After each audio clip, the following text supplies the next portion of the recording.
right? Yeah. So, but what's striking is that Biden's doing virtually nothing in Hawaii, really nothing in East Palestine. But one area where he is promising more aid and more involvement is, I'll let you guess. Could it be Ukraine?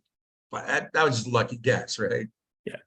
Yeah. Biden has announced another aid package for Ukraine. And I think it's telling that the media isn't really able to hide what's happening there the way it used to. And so I think it's time for another discussion. It's really weird, right? Because usually growing up on the left, like you and I have, wars have never been topics that were not discussed, or that had to be prodded. We always were talking about interventions, whether it be Central America or Iraq, Afghanistan, whatever. But this one has been different. But even now the media is starting, I think, to kind of come out. So today in the New York Times, there was a headline that said troop deaths and injuries in Ukraine war near 500,000, U.S. officials say. To me, that's quite striking that they would come out with a story like that, with numbers like that. 500,000 casualties is an immense number in a war that has lasted a year and a half, February to now. So it's been 18 months. And these are from U.S. estimates, right? So they're probably somewhat in the ballpark. These reports say that Russia has suffered 300,000 casualties, about 120,000 dead, about 170, 180,000 wounded. Ukraine has suffered 200,000 casualties, about 120,000 dead, about 120,000 wounded. By comparison, in the entire time in Vietnam, the United States lost over 58,000 people. So both of these combatants now have doubled that in 8 months, right? So it's this incredibly brutal and bloody war. And this gets back to the other point we always make, which is that there are so many people who are on the left who are continuing to support this. And we call them NATO liberals, we call them NATO Left, people who write for New Politics and Tempest and the Bill Fletchers of the world and others, who are really touting this war because Russia is a bad place, and Russia does. That's true, right? Putin's a monster, Russia's a bad place. But I think what's being lost in this is what I just said right here: 500,000 casualties, and many more to come. Russia has more troops in the field and a larger population to replenish its ranks with. So they can continue to send people in, especially they have the Wagner group, right, which is a very active. Ukraine has about 500,000 troops. Russia has about 1.3 million troops. That's active, reserve, and paramilitary. And in terms of actually having troops, Russia has a big advantage there because geographically they're bigger and they have the Wagner group, which it's easier to kind of force conscription on. The battles themselves have become bloodier. You're seeing more and more artillery, tanks, drones, and the media, initially was playing up a lot of these battles as kind of, a chance for Ukraine to give Russia a deadly blow, especially like at Bakhmut. But these battles have become killing fields, both sides. One thing that I wasn't even thinking of until I read it in this book, battlefield medicine is not that advanced. And one reason that you saw so many people in Afghanistan and Iraq survive is that U.S. battlefield medicine has progressed so much. Like, so in Vietnam, you got killed. Now you have people there. Ukraine and Russia don't have that. So you're starting to see a lot of people who are injured, they're wounded, they're laying there in the battle, or they're dead, they're not being brought back.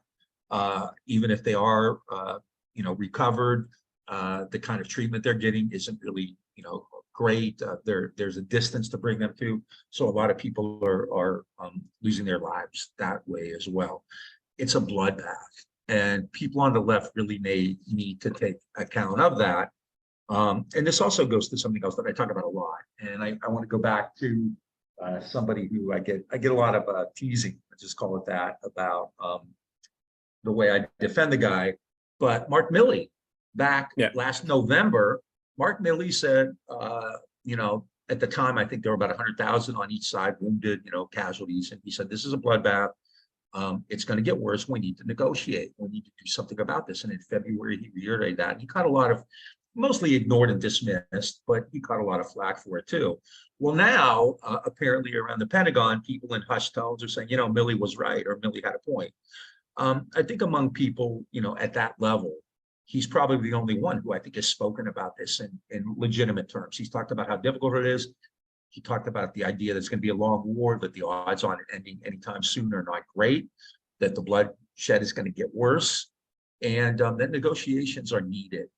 Now, Joe Biden has just said that, there will be no negotiations without Ukraine. Ukraine takes the lead on everything. Well, we all know that's bullshit, right? Because Ukraine, on different occasions, was willing to negotiate. They were willing to do. Natalie Bennett has talked about that in March of 2022. Xi Jinping was there earlier this year with a peace proposal. The United States, despite this, it's Ukraine's war. And I've even seen these NATO leftists say this. It's Ukraine's war. The U.S. can't tell them what to do. Like, are they that naive? Do they really believe that? Do they really believe that the U.S. isn't telling Zelensky what to do? That Zelensky's making the calls and Biden just goes along? Do they believe that? Are they that freaking stupid?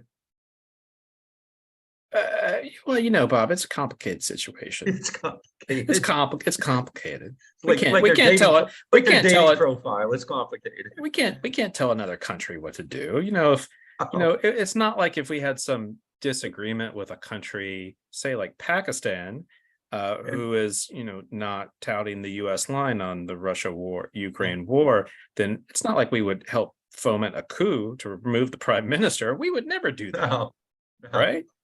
Right? It's just interesting. It's just complicated. So you have Biden saying, just want to throw that out there. Negotiations are up to Ukraine now. We all know that that's bullshit. And we know that this is a proxy war for the United States. The United States is willing to stand tall. There are no Americans killed yet. And, despite the clamor and the claims, there's not likely to be. America's not going to send troops there. They might send some trainers or something like that. They're not going to send combat troops there, right? No. But the bloodbath is going to continue. And there are so many reasons to oppose this as socialists or as leftists, right? One, it's a freaking imperial war. And both Russia and the United States are. And Ukraine, right? There aren't good guys in this. There's a lot of bad guys. Some are worse. Putin's a bad guy, no doubt. But, frankly, I think Putin and Zelensky and Biden could all share a cell at The Hague, a docket at The Hague. There'd be reason for that, right? So you have this imperial war that is not going to help the people of Ukraine or Russia. It's not helping the working classes of Europe or anywhere else. It's a bloodbath. If we believe in life, then the sight of these people getting slaughtered is disgusting, right? We should be advocating negotiations, right? I mean, that's kind of what people on the left do. They advocate peace talks and, negotiations, and that may involve concessions. But, the fact is 500,000 people are dead, and you're going to start seeing those numbers getting bigger and bigger and bigger and bigger. And just from an American perspective, you just talked about Hawaii, and I was, talking about East Palestine all summer, and there's Flint, and there's Jackson, then there's the American healthcare system, American police,